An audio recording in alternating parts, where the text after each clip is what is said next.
ওই লোকে আমার টাইগার মুরগোর বাচ্চাই আলহামদুলিল্লাহ তারা এখন সুস্থ অনেকটা।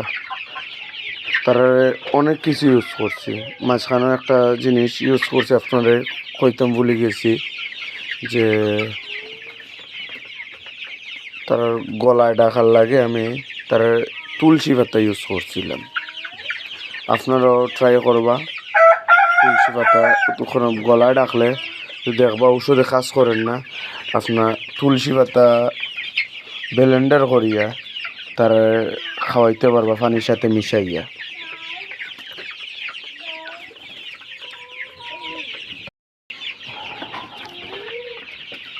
ওই লোকে আমার টাইগার মুরগোর বাচ্চাই আলহামদুলিল্লাহ তারা এখন সুস্থ অনেকটা।